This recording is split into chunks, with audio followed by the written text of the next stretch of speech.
Liz Wiley from the University of Massachusetts has been placing transmitters on box turtles and tracking them to study their movements and habitat use. Box turtles are generally a southern species, and they creep into Massachusetts, and here we are at the northern extent of their range. In Massachusetts, box turtles are declining, and they're a species of special concern. So we're studying them to figure out where they live across the state, what their habitat requirements are, how far they're moving, so that we can better manage for them. You can tell it's a box turtle because she's got a pretty domed shell, top shell, carapace, and her bottom shell, or plastron, has this hinge here across the middle, which enables her to close up entirely.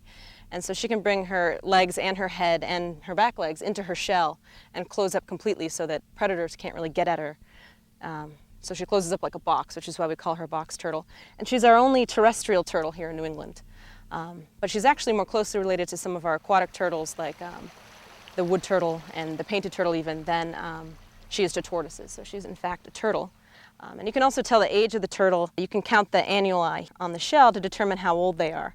You can't do that so well down south because they don't necessarily overwinter and have a dormant season where they stop growing. But here they do, where they don't grow 6 months out of the year where they're underground. But she started to wear down a little bit because she's old enough that the outer rings you can no longer see. So with box turtles, we can generally count how old they are till about 20 here in Massachusetts. And then after that, they start to wear down. So I would guess that she's probably over 30. Maybe even older than that. And box turtles can live to over 100 years old. So a couple things that we're doing to follow these turtles is put radio transmitters on them, and in that way we can check up on them every couple times a week, see how far they're moving, see how far they move in a season and over multiple seasons, and see what habitats they're using and how we can protect those habitats. Once I find the individual, I note what she's doing. This female happens to just sort of be quiescent and not moving an awful lot, which is pretty typical for a turtle. That's commonly what they're doing. And then I also note the habitat around. So, is she in a forest? Is she in an open area? How close is she to water? What sort of plants are dominant in the area? And then whether or not she's in full sun and how much coarse woody debris is around her.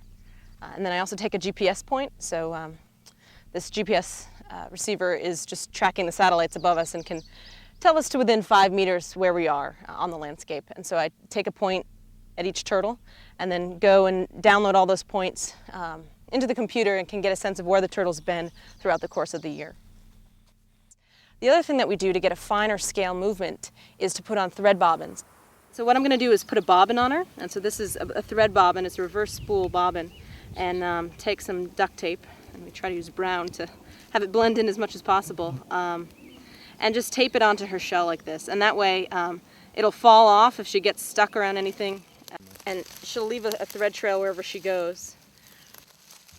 We can come back and follow the thread trail and see where she actually deposited her eggs. And what we're finding is that they'll deposit about 6 eggs, anywhere from 2 to 10, and about half of those eggs will actually develop and come out as hatchlings in the fall.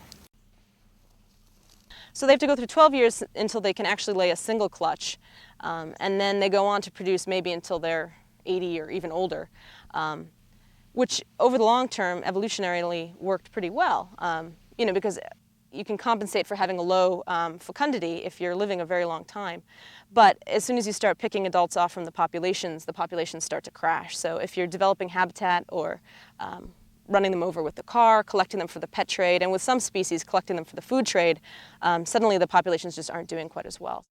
There's a lot of habitat development, habitat destruction, which I would say is probably the leading cause of box turtle decline in Massachusetts, but also collection for the pet trade, road mortality, things like that are causing box turtle declines in Massachusetts as well. A lot of times they'll find that their nesting area is across a road from their overwintering area. And when that happens, a lot of the females have to cross the road to get to that nesting spot and have the potential to be hit when they're making their nesting journey. So by making nesting habitat in the area where they're actually overwintering, we could keep them from having to cross roads.